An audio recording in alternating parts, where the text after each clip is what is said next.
Los hospitales son lugares de vida y de muerte, pero algunos guardan secretos que nunca deberían salir a la luz. En este video vas a conocer 3 casos reales que ocurrieron en diferentes hospitales de Argentina, historias narradas por quienes las vivieron y que hasta hoy siguen sin explicación. Prepárate, cerrá la puerta, apaga la luz, porque lo que vas a escuchar puede que no te deje dormir.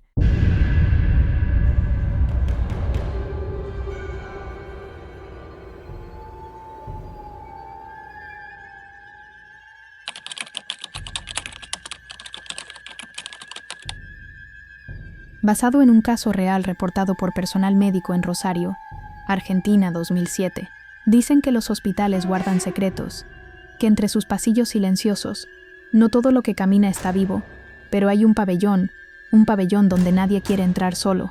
Me llamo Laura Fernández. En 2007, yo era residente de enfermería en un hospital provincial de Rosario. Tenía 25 años, y ese año fue la primera vez que trabajé en turnos nocturnos, sola. Me asignaron el pabellón 5, uno de los sectores más antiguos del hospital. Pasillos largos, techos altísimos, lámparas que parpadeaban todo el tiempo. Ese pabellón estaba destinado a pacientes psiquiátricos en recuperación y a personas mayores sin familia, derivadas por juzgado. La primera noche que entré lo sentí. Era como si el aire estuviera pesado, como si el tiempo no avanzara igual que en otras partes del hospital. A las 3:17 am, escuché el timbre del cuarto 509. Me pareció raro. Nadie había sido ingresado en esa habitación en semanas, según los registros. Tomé mi linterna y fui hasta allá. Cuando abrí la puerta, vi a un hombre sentado en la cama. Vestía una bata blanca vieja y tenía las muñecas vendadas. Su cara no era violenta, pero tampoco era tranquila. «Señor, ¿quién lo autorizó a estar acá?», le pregunté. Él solo me miró y dijo: «Tengo frío. No me trajeron mis cosas». Noté algo raro.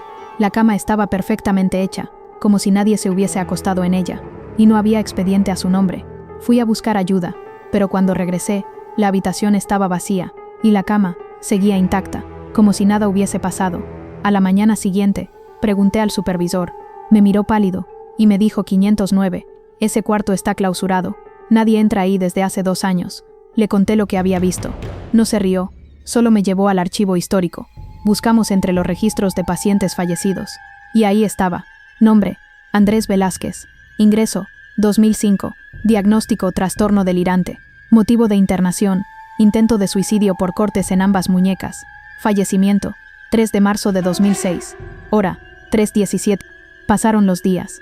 Cada noche a la misma hora, el timbre del 509 volvía a sonar, y siempre que iba, encontraba la misma escena.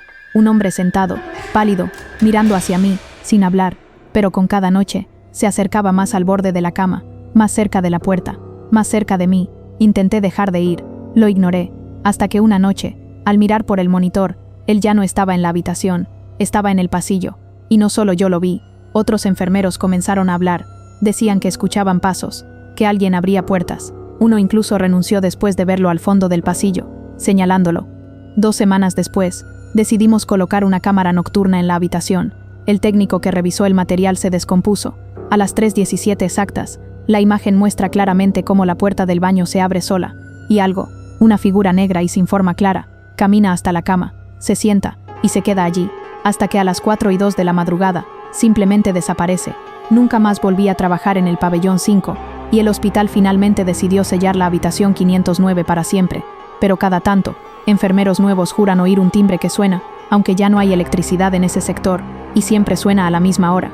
3:17. ¿Qué ocurre cuando la muerte no es suficiente para silenciar el dolor de un alma perdida? El hospital sigue allí, y según los rumores, todavía se lo puede ver, sentado en la cama, esperando que alguien le traiga sus cosas.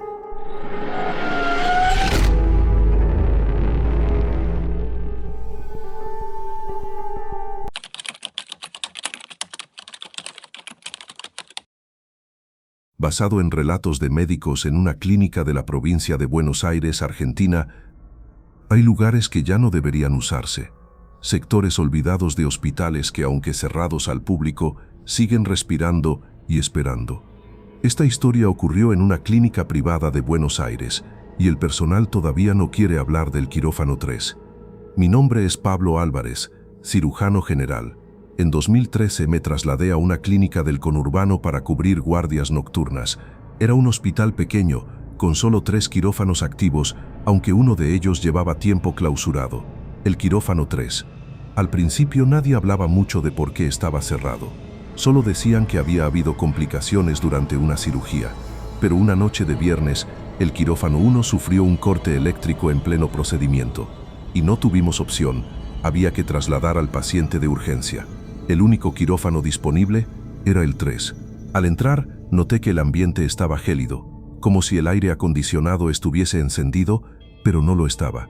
Había polvo en las paredes, el monitor antiguo chispeaba cada tanto, y una camilla estaba ya ubicada en el centro, como si alguien la hubiese dejado allí, lista. A pesar del estado del lugar, comenzamos con la cirugía. Éramos 3, yo, una instrumentadora llamada Sofía y un anestesista llamado Bruno. Todo iba bien hasta que el monitor cardíaco comenzó a emitir pitidos irregulares. El ritmo del paciente se alteró, pero no por causas médicas. Todo se disparó cuando Sofía dejó caer el bisturí y gritó. Había alguien detrás de mí. Ella lo vio, claramente. Dijo que era una mujer vestida con ropa quirúrgica antigua.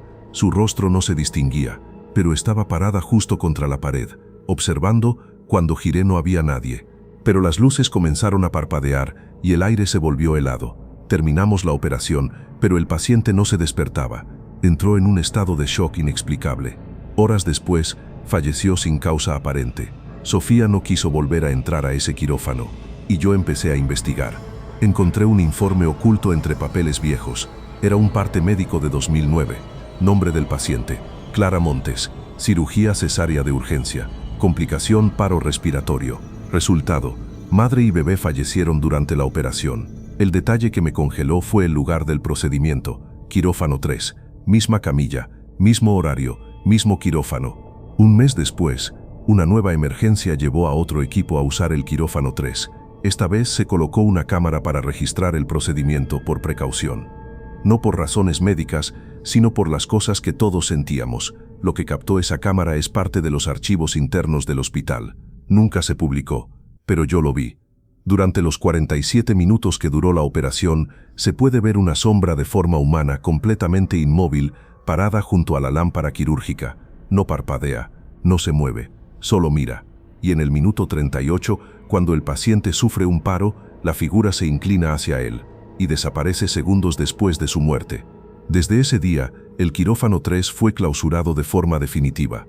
Las puertas fueron soldadas, los equipos retirados, pero el personal jura que aún se escuchan instrumentos metálicos caer y pasos suaves sobre el suelo de baldosas. Una vez, un guardia que patrullaba el pasillo exterior aseguró haber oído un llanto de mujer, muy suave, como una madre llamando a su hijo, y cuando revisó la cámara del pasillo, se vio una luz encenderse sin que nadie tocara el interruptor. Hay lugares que no deben volver a abrirse, donde la tragedia queda suspendida en el tiempo, repitiéndose una y otra vez. El quirófano 3 no se volvió a usar, pero los que alguna vez entramos allí, seguimos sintiendo que algo nos observa, y que quizás, en ese lugar, la muerte no fue el final.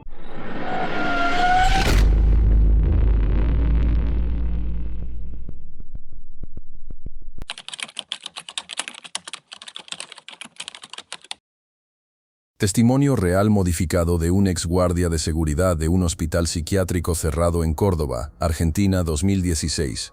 Una linterna, un radio viejo y un mapa del hospital. Eso es todo lo que le dieron a Pablo cuando empezó su primer turno como guardia nocturno en el Hospital Santa Eugenia. Lo que no le dijeron era lo que ya nadie se animaba a contar. Me llamo Pablo Moyano. En 2016 trabajaba como guardia privado en Córdoba. Me asignaron la vigilancia nocturna de un predio abandonado, el Hospital Psiquiátrico Santa Eugenia, clausurado hacía más de una década. Mi tarea era sencilla: recorrer los pasillos, registrar cualquier intrusión y verificar que las puertas de los antiguos pabellones permanecieran cerradas. El lugar era enorme, edificios conectados por pasillos internos, ventanas rotas, sillas de ruedas oxidadas y papeles volando por los rincones. Era el tipo de lugar donde el silencio pesa. La primera noche todo fue tranquilo, pero a las 2:42 am, escuché un ruido metálico, como si arrastraran algo pesado. Provenía del pabellón B, donde antes alojaban pacientes en estado crítico. Pensé que serían vándalos, así que fui a revisar. La puerta estaba entreabierta, aunque yo la había sellado con candado una hora antes. Al entrar, mi linterna parpadeó. La batería, nueva, empezó a fallar. y en el reflejo de un vidrio sucio, vi lo imposible. Una figura encorvada, con una bata de hospital, arrastrando una pierna. Me giré, no había nadie. Intenté calmarme. Revisé el pabellón. Todo parecía normal, dentro de lo abandonado, hasta que encontré una carpeta en una oficina semiderrumbada. Expediente, paciente 519B. Nombre, desconocido. Notas, aislamiento permanente. Diagnóstico reservado. Comportamiento violento. Fecha de último ingreso, octubre de 2004. Estado actual. No consta el alta ni defunción. Eso me inquietó. Cerré el expediente. Cuando lo hice, sentí claramente que alguien exhaló detrás de mí. Un aliento largo, frío. Me giré de golpe. Nada. Pero la carpeta ya no estaba donde la dejé. Al día siguiente, pedí acceso al sistema de cámaras para intentar capturar algo. El supervisor accedió, más por cortesía que por creerme. Revisamos la grabación de esa noche. A las 2:42, la cámara del pasillo del pabellón B registra el portón moviéndose solo, y una silueta oscura asomándose por la esquina del marco. No tiene rostro, no proyecta sombra, y cuando paso yo con la linterna, la figura desaparece sin moverse. La tercera noche fue la última que trabajé allí. A las 3:09 am, el sistema de radios comenzó a emitir una voz interferida, diciendo repetidamente: «No salgas del pabellón, no salgas del pabellón». Yo estaba fuera del pabellón en ese momento. No entendí el mensaje, hasta que vi algo moverse dentro del edificio. Una silla de ruedas cruzó de un extremo a otro del pasillo, sola. Y justo cuando quise huir, todas las luces de emergencia se encendieron al mismo tiempo. Después, oscuridad total. Cuando desperté, estaba en el piso del pasillo, con la radio destrozada a mi lado. Nadie supo cómo había llegado ahí. Renuncié esa misma semana. Volví una última vez, solo por curiosidad. Me acerqué a la entrada del pabellón B. Al mirar por una de las ventanas rotas, vi lo que me paralizó para siempre. Una figura, de pie, mirándome desde adentro. No se movía, no respiraba, solo estaba ahí, con una bata y una mirada que, aunque sin rostro, me quemó la memoria. Algunos hospitales se cierran por cuestiones administrativas, otros porque albergan algo que ya no se puede controlar. Y si alguna vez pasás por Santa Eugenia, no entres, no mires por las ventanas y, sobre todo, no escuches la radio.